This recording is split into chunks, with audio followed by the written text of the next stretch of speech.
Hello friends, welcome to Education Shelf Live. I am Dr. Riddhi Agrawal and I am here with the fifth part of Unit 2 of 11th Chemistry. तो already हम Rutherford nuclear model जो है atom का उसके बारे में पढ़ चुके हैं। आज हम atomic number, mass number, isobars, isotopes क्या होते हैं उसके बारे में पढ़ेंगे। लेकिन उससे पहले आप लोगों को एक चीज़ बताना चाहूँगी कि अब जो है आप लोगों के केमिस्ट्री के लेक्चर्स जो है वो मैं जल्दी जल्दी डालूंगी, जिससे आप लोग जल्दी जल्दी प्रिपेयर कर सको। एक दिन छोड़ के एक दिन हम केमिस्ट्री के लेक्चर्स, कभी बायो के लेक्चर्स। मैं सोच रही हूँ एक एमसीक्यूज की सीरीज भी लेके आऊँ। सो आप लोग मुझे ज़रूर से कमेंट सेक्शन में बताना कि आप लोग और क्या चाहते हो, और किसी टॉपिक पे अगर आप चाहते हो कि लेक्चर बनाया जाए तो वो टॉपिक भी आप लोग मुझे बताना। दूसरी बात, एक चीज आप लोगों को और बताना चाहूंगी गाइज, एक वेबसाइट है जिसका नाम है क्वेश्चन बैंक। तो वहां पे क्या है, आप लोगों को बहुत ही इंपॉर्टेंट चीज मिलने वाली है। क्या चीज है वहां पे? आपको बहुत सारे क्वेश्चंस प्रैक्टिस करने को मिलेंगे। उसका लिंक जो है मैंने डिस्क्रिप्शन बॉक्स में दे दिया है, क्वेश्चन बैंक नीट 2020 के नाम से। सामने आपको लिंक मिल जाएगा, तो आप नीचे उसको देखना, डिस्क्रिप्शन बॉक्स में आपको लिंक मिलेगा। वहां पे जाके जब आप साइन अप करोगे, साइन अप करने के बाद आप नीट वाले सेक्शन में अगर जाओगे तो वहां पे आपको बहुत सारे ऑप्शंस मिलेंगे। सबसे पहला ऑप्शन तो आपको ये मिलेगा कि एक वहां पे एक मॉडल टेस्ट पेपर है जो कि एकदम फ्री ऑफ कॉस्ट है, जिसे आप लोग सॉल्व कर सकते हो। उसमें कुछ 25 क्वेश्चंस हैं जो कि आपके चारों सब्जेक्ट से रिलेटेड है। चारों सब्जेक्ट्स का मतलब बायो में बॉटनी, जूलॉजी दोनों, और फिजिक्स केमिस्ट्री तो है ही हमारे। तो इन चारों के आपको क्वेश्चंस वहां पे मिल जाएंगे, और उसके हिसाब से बहुत सारे वहाँ पे जो हैं आपके लिए ऑप्शंस हैं, जैसे कि जंबो पैक है जिसमें अलग अलग टाइप के क्वेश्चंस हैं, और वो चारों सब्जेक्ट से रिलेटेड हैं। उसके अलावा जो आपके हैं चैप्टर वाइज क्वेश्चंस भी हैं। जैसे सपोज करो आपको फिजिक्स के क्वेश्चंस ज़्यादा सॉल्व करने हैं, तो आपको फिजिक्स के चैप्टर वाइज एमसीक्यूज भी मिल जाएंगे वहाँ पे, और बायो के भी, बॉटनी के, जूलॉजी के अलग अलग हैं, और केमिस्ट्री के भी मिल जाएंगे।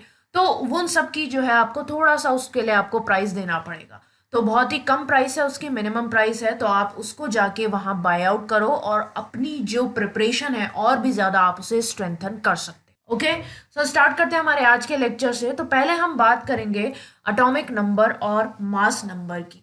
सो the presence of positive charge on the nucleus is due to the protons in the nucleus. अब हमें पता है कि जो पॉजिटिव चार्ज होता है न्यूक्लियस पे, वो क्यों होता है? क्योंकि उसमें प्रोटॉन्स प्रेजेंट है। और नेगेटिव चार्ज क्यों होता है? क्योंकि उसमें इलेक्ट्रॉन्स हैं।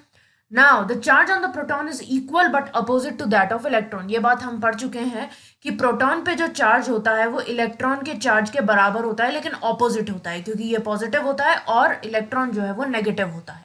Now the number of protons present in the nucleus is equal to the atomic number. तो इसमें जो है काफी कंफ्यूजन रहती है कि एटॉमिक नंबर क्या होता है, मास नंबर क्या होता है। तो एटॉमिक नंबर को हम Z से रिप्रेजेंट करते हैं, और एटॉमिक नंबर क्या होता है? नंबर ऑफ प्रोटॉन्स, यानी कि जो पॉजिटिव चार्ज है हमारे एटम पे, वो किसकी वजह से है? प्रोटॉन्स की वजह से। उन प्रोटॉन्स का जो नंबर है वो हमारे एटम का एटॉमिक नंबर बनाता है। ठीक है, जैसे प्रोटॉन्स जो हैं हाइड्रोजन में वो 1 है, सोडियम एटम में 11 है, तो इसी वजह से उनके एटॉमिक नंबर क्या हो जाएंगे? हाइड्रोजन का हो जाएगा 1, और सोडियम जो है हमारा उसका हो जाएगा 11। सिंपल बात है। अब इलेक्ट्रिकल न्यूट्रलिटी को कीप अप करने के लिए, उसको बनाए रखने के लिए, जो इलेक्ट्रॉन्स का नंबर है एक एटम में, वो प्रोटॉन्स के नंबर के इक्वल होता है, यानी कि एटॉमिक नंबर के इक्वल होता है। क्योंकि अगर सपोज करो हमारे प्रोटॉन्स 11 है तो हमारे इलेक्ट्रॉन्स भी 11 ही होंगे, उससे ज्यादा नहीं होंगे, नहीं तो इलेक्ट्रिकल न्यूट्रलिटी नहीं रहेगी। तो नंबर ऑफ इलेक्ट्रॉन जो हाइड्रोजन एटम में वो कितने हो जाएंगे? 1, क्योंकि उसमें प्रोटॉन भी 1 है। और सोडियम में जो इलेक्ट्रॉन्स का नंबर है वो कितना हो जाएगा? 11, क्योंकि उसमें 11 प्रोटॉन्स है। इसलिए जो एटॉमिक नंबर है that is equals to number of protons in the nucleus of an atom, और equals to number of electrons in a neutral atom. Neutral atom, ये बात ध्यान रखनी है। तो एक एटम में जो प्रोटॉन्स का नंबर है वो एटॉमिक नंबर होगा, और अगर वो एटम कोई आयन नहीं बना है, जैसे Na+ नहीं बना है या Cl- नहीं बना है, न्यूट्रल एटम है, सिर्फ Na है या सिर्फ Cl है, तो उसमें जितने इलेक्ट्रॉन्स होंगे वो एटॉमिक नंबर होगा। तो इस बात को क्लियर रखना है। Okay, now while the positive charge of the nucleus is due to protons, the mass of the nucleus is due to protons and neutrons. अब जो पॉजिटिव चार्ज है न्यूक्लियस पे वो प्रोटॉन्स की वजह से है, लेकिन जो मास है न्यूक्लियस का वो प्रोटॉन्स और न्यूट्रॉन्स की वजह से है।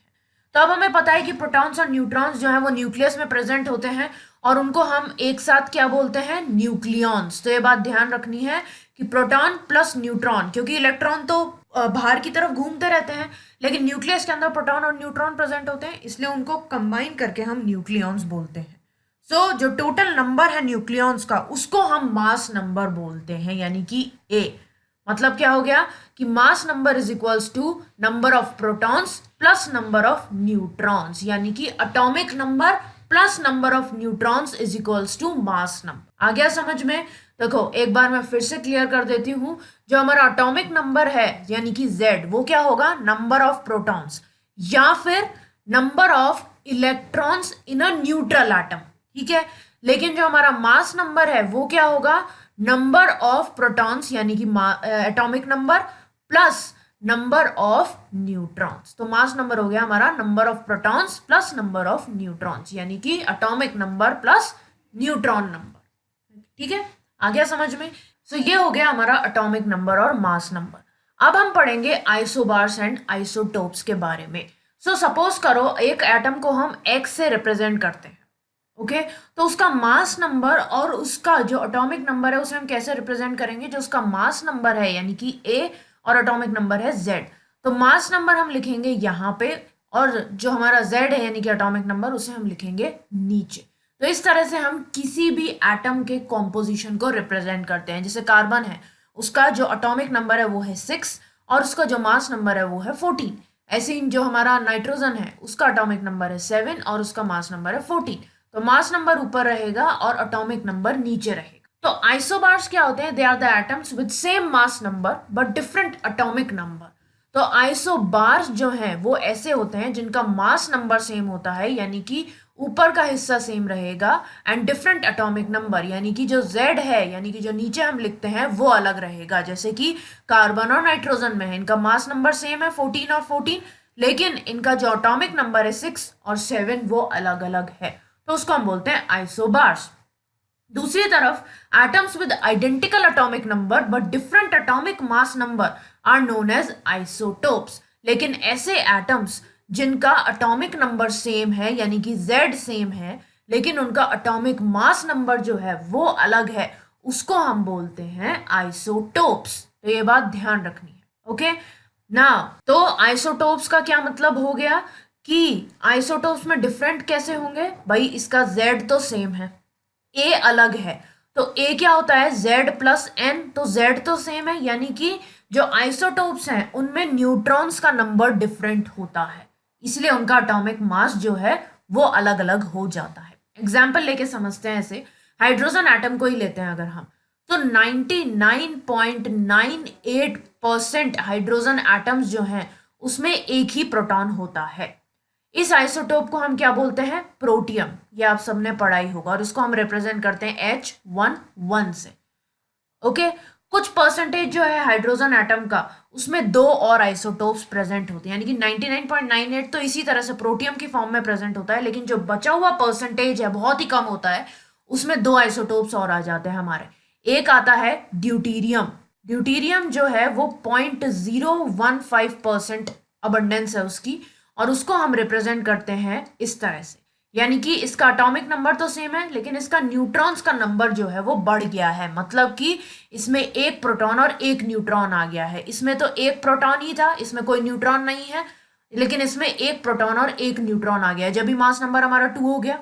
और तीसरा जो है हमारा इसका आइसोटोप वो है ट्रीटियम या ट्राइटियम, जैसे भी आप प्रोनाउंस करना चाहो। इसको हम रिप्रेजेंट करते हैं 3T1 से, यानी कि एटॉमिक नंबर यानी कि जो हमारा नंबर ऑफ प्रोटॉन्स है वो तो 1 ही है, लेकिन क्योंकि हमारा मास नंबर 3 हो गया है, इसका मतलब जो हमारे न्यूट्रॉन्स का नंबर है वो 2 हो गया है इसमें, तो इसमें 2 न्यूट्रॉन्स और एक प्रोटॉन प्रेजेंट होगा, ओके। अब जो ये हमारा ट्राइटियम है ये तो बहुत ही कम अमाउंट्स में मिलता है, मतलब इतना भी नहीं मिलता है ड्यूटीरियम के जितना भी। नाउ दूसरे और भी एग्जाम्पल्स हैं जो नेचुरली अकरिंग आइसोटोप्स हैं उनके, जैसे मैं आप लोगों को बता देती हूँ। जैसे कार्बन एटम है, उसमें 6, 7 और 8 न्यूट्रॉन्स हो सकते हैं, उसको हम कैसे रिप्रेजेंट करते हैं, 12C6, 13C6 और 14C6 इस तरह से। ऐसे ही क्लोरीन में भी होता है, क्लोरीन में 35 और 17 हो सकता है, या फिर 37 और 17 हो सकता है, यानी कि इसमें हो गए हमारे 18 न्यूट्रॉन्स और इसमें हो गए हमारे 20 न्यूट्रॉन्स, इस तरह से। ओके, 17 प्रोटॉन्स तो हैं ही, तो यही चीज है। अच्छा, एक इंपॉर्टेंट चीज क्या है आइसोटोप्स के लिए, कि जो केमिकल प्रॉपर्टीज होती है एटम्स की, वो इलेक्ट्रॉन का नंबर डिसाइड करता है, ठीक है। और इलेक्ट्रॉन का नंबर क्या हो गया कि प्रोटॉन का नंबर कितना है न्यूक्लियस में, क्योंकि इलेक्ट्रिकल न्यूट्रलिटी पे हम काम कर रहे हैं। So number of protons present in the nucleus या number of electrons present, they control the chemical properties of an atom. Now, number of neutrons present in the nucleus have very little effect on chemical properties. जो neutrons का number होता है, चाहे कितना भी number present हो, क्योंकि इनमें सब में अलग अलग है न्यूट्रॉन का नंबर, तो उससे हमारी केमिकल प्रॉपर्टीज जो होती है उन पर बहुत ही कम इफेक्ट आता है। इसीलिए जितने भी आइसोटोप्स होते हैं एक पर्टिकुलर एलिमेंट के, वो सब सेम बिहेवियर शो करते हैं, ठीक है, क्योंकि न्यूट्रॉन्स का नंबर चेंज होता है और न्यूट्रॉन्स का इफेक्ट बहुत कम है। तो इसीलिए जो हमारे आइसोटोप्स हैं एक पर्टिकुलर एटम के, जैसे इसके 3 आइसोटोप्स हो गए, तो ये almost same chemical behaviour show करेंगे, ठीक है। तो मैं होप करती हूँ कि ये समझ में आ गया होगा। गाइस, जो मैंने लिंक दिया है डिस्क्रिप्शन बॉक्स में, उसे जाके जरूर चेकआउट करना, आप लोगों को बहुत फायदा मिलेगा उससे। क्वेश्चंस आप लोग जो है वो बुक है पूरी, एक तरह से सेट है, पूरा मॉक सेट है, क्वेश्चंस हैं, तो उसे सॉल्व करके जरूर देखना। ओके, उसे परचेज करो, बहुत मिनिमम रेट्स हैं, तो उसे सॉल्व करो। और अब जो है रेगुलर लेक्चर्स आएंगे, बायो के भी मैं 1-2 लेक्चर्स और लेने वाली हूँ जो कि इंपॉर्टेंट टॉपिक्स पे हैं। और उससे अलग अगर आप लोगों को कुछ और टॉपिक्स चाहिए तो आप मुझे जो है कमेंट सेक्शन में बता सकते हैं, ठीक है। सो मैं होप करती हूँ कि आपको लेक्चर समझ में आ गया होगा। नेक्स्ट पार्ट में हम जो है बोर्स मॉडल ऑफ एटम के बारे में बात करेंगे। ओके, सो लाइक का बटन दबा देना, शेयर करना अपने फ्रेंड्स के साथ, चैनल को सब्सक्राइब कर देना, और सब्सक्राइब करने के बाद जो बेल आइकन है उसे दबा देना, जिससे आप लोगों को नोटिफिकेशन मिल जाएगा जैसे वीडियो प्रीमियर होने वाला होगा। आप लोग ट्विटर, फेसबुक, इंस्टाग्राम, ग्रेडअप, इन सब जगह मुझे फॉलो कर सकते हो। इसके अलावा मैं आप लोगों को अपने व्हाट्सएप ग्रुप का भी लिंक दे रही हूँ, आप उसे भी ज्वाइन करके वहां पे भी डिस्कशन कर सकते हो, ठीक है। सो आज के लिए बस इतना ही। That's all for today guys, thanks for watching, bye bye.